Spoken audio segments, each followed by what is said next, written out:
એક 19-20 માળની બિલ્ડિંગ બની રહી હતી અને એક એન્જિનિયર 19મા માળે કામ કરી રહ્યો હતો અને 5મા માળે એક મજૂર કામ કરી રહ્યો હતો.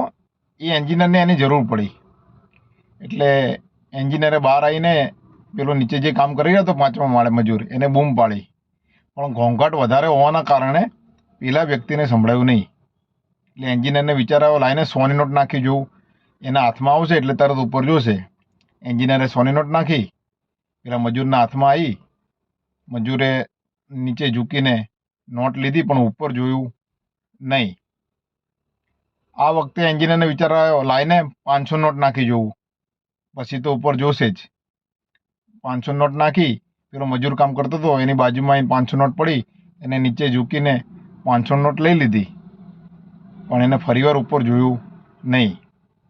આ વખતે પણ એન્જિનિયરને નવાઈ લાગી કે 2 નોટ નાખ્યા છતાં પેલા મજૂરે ઉપર જોયું નહીં. આખરે એન્જિનિયરને વિચાર આવ્યો કે હું પથ્થરો મારી જોઉં. એક નાનો કાંકરાનો પથ્થર નાખ્યો, પેલા મજૂરને વાગ્યો. જેવો વાગ્યો એવું તરત પેલા વ્યક્તિ ઉપર જોયું અને પેલા એન્જિનિયરે એને ઉપર બોલાવ્યો, મારે કામ છે, તું ઉપર આવી. આ વાતનો સારાંશ એવો છે કે જે મજૂર છે એ આપણે છીએ અને ઉપર જે એન્જિનિયર છે એ ભગવાન છે.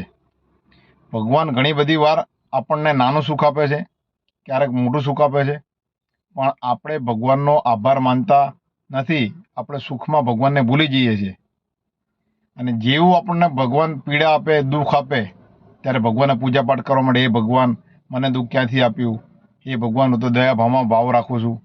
પણ જ્યારે જ્યારે પણ આપણને સુખ મળતું રહે ત્યારે પણ ભગવાનનો આભાર માનતા રહો. ભગવાનને આંગળી ભગવાનની ના છોડો અને ભગવાન સુખ દુઃખમાં આવતા જતા રહેશે.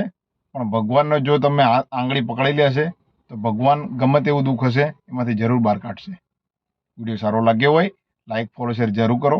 જય માતાજી, જય ભાગર.